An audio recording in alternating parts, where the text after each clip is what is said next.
म्हणतात का जर समजा संघर्ष केल्यानंतर किंवा मोर्चे काढल्यानंतर किंवा आपण अनेक मार्गाने लढा दिल्यानंतर प्रश्न सुटतील, जर असं होत नसेल आणि लढाई आणि संघर्ष करायची वेळ जर येऊन देत नसाल तर तुम्ही न सांगता सगळ्या गोष्टी पूर्ण करा.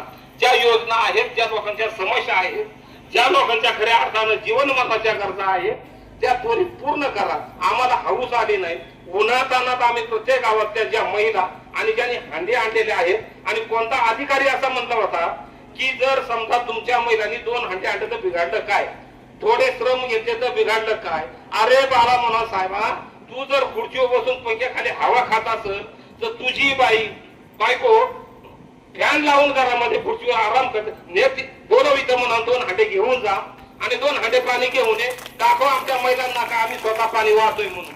आम्ही सुद्धा श्रम घेतोय, आम्ही कष्ट करतोय, आमच्या महिला नक्की करतील. अरे आमच्या महिला जेवढ्या कष्ट करतात, जेवढ्या महिला आमच्या घाम गाळतात, सांगा मला तुमच्या महिलांना काय काम करते. फक्त घरातला स्वयंपाकाला बाया ठेवतात, तुमची कपडे धुवायला बाया ठेवतात. तुम्हाला आम्हाला पैसे तुम्ही लागल अशा मजा करता. आमच्या महिलांचा कधी विचार केलाय? आमच्या महिलांचा, आमच्या समाजाचा, आमच्या जनतेचा कधी तुम्हाला गंध वाटला का त्याचा? काही गोष्टींचा खेळ करण्यासारख्या गोष्टी आहेत. अहो तुमचं जसं आयुष्य चाललंय सुखात, आमच्या शेतकऱ्याचं नाही तसं. आणि आज मला सांगा, मला एक गोष्ट आवर्जून या ठिकाणी सांगावीची वाटते की आज खऱ्या अर्थानं जेवढे आपण उपस्थित आहोत, आपण खऱ्या अर्थानं समाजाचा कोणीतरी घटक आहोत, समाजाचं देणं लागतोय म्हणून आपण समाजाचा प्रश्न या ठिकाणी येऊन मांडतोय. आज जे नादान आपण जे लोक प्रतिनिधी निवडून देतोय, अहो आपल्या समाजाला 300 रुपये देऊन लाचार केलं, 300 रुपयासाठी. आज मला सांगा त्यांचं ते आहेत का इथं आपल्याला फवार दाखवायला? आणि जर यांना वाटत असेल हे जर खरं समाजाचे घटक होते, समाजाचे नेते होते, समाजाचे कार्यकर्ते होते, तर या समाजाला उन्हातानात आणि इतके श्रम घेण्याची काही गरज असती का? तुम्हाला जर वाटत, तुम्ही जर म्हणता ना आम्ही समाजाचे कार्यकर्ते आहोत, समाज नेतृत्व करणारे प्रतिनिधी आहोत, तर समाजाचे प्रश्न सोडवले पाहिजेत, समाजावरती ही वेळ आली नाही पाहिजे, हे मला ठामपणे या ठिकाणी सांगायचंय.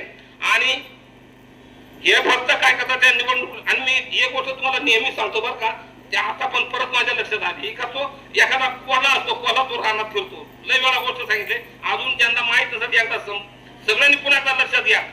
तर तो कोल्हा जेव्हा रानातून फिरतो ना अशा उन्हातानात, त्याला लागते तहान, तो जातो पाण्याचा शोध करीत करीत, त्याला दिसतं एक तळ, मग त्या तहानं पोटी तो खोल किती उसाळ किती हा पाहत नाही, तो काय करतो कापून त्या तळ्यामध्ये उडी टाकतो आणि पाणी प्यायला जातो. पण पाणी प्यायला गेल्यानंतर तो तळ्यामध्ये बुडाला म्हणून त्याला वाटायला लागलं का पाणी खोल आहे, आता मी मरणार. मोठमोठ्याने आरवाळा ठोकतो, अरे धावा मला वाचवा, धावा मला वाचवा, जग बुडालं, मला वाचवा, जग बुडालं. बाकीच्या कोलेने, बाकीच्या प्राण्यांनी इकडे तिकडे ऐकला आवाज, सगळे जमा होऊन आले. अरे म्हणतो कुठं जग बुडाला मला दाखव. तो म्हणतो मला पहिलं बाहेर काढा, मग तुम्हाला सांगतो जग कुठं बुडालंय ते. मग त्या बाकीच्यांनी सहकार्य केला आणि त्या कोल्याला पाण्यातून वरती काढ आणि मग विचारलं बाबा सांग तर जग बुडायला लागलं होतं. अरे म्हणतो बावळे हो, मी जर या पाण्यात मेलो असतो तर माझ्यासाठी हे जग बुडालं असतं. म्हणजे सांगायचं तात्पर्य काय का जे प्रतिनिधी आहेत, जो निवडणुकीचा कालावधी असतो, कोणताही असतो, तो आमदार असतो, खासदार असतो, जिल्हा परिषद पंचायत समिती कोणतीही निवडणूक येऊ द्या, त्या वेळेला प्रत्येक पक्षाचं कार्यकर्तं तुमच्या आमच्या पाया पडत, तुमच्या आमच्या पायावरती वाकून नमस्कार करत. आज मला सांगा त्यांचं पुढारी कुठे, त्यांचे नेते कुठे? आणि मग जर त्या वेळेला मग हे तेव्हा आपल्याला असं म्हणतात ना, आम्हाला वाचवा, आम्ही तुम्हाला वाचवतो, ते वाचलं आपलं काय? आपण आजही मेलो उद्या मेलो, यांना काहीच फरक पडत नाही. म्हणून खऱ्या अर्थानं आपण सगळ्यांनी आता हा विचार केला पाहिजे का यांचं 200, 300, 500 रुपये घेऊन जर आपण लाचार होतो किंवा यांना पुढे पाठवतो, हे काही कामाचं नाही. जो निस्वार्थीपणानं या समाजासाठी, या जनतेसाठी खऱ्या अर्थानं जो मनापासून निस्वार्थीपणानं काम करील, अशा माणसाच्या पाठीमागे खऱ्या अर्थानं आपण उभा राहून त्या माणसाला आपण पुढे आणलं पाहिजे.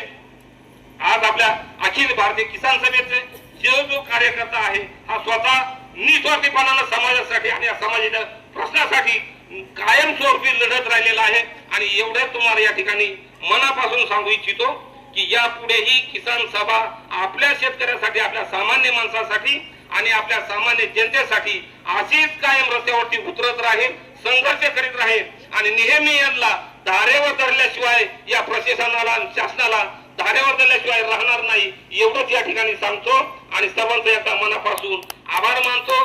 धन्यवाद. इन्क्लाब जिंदाबाद.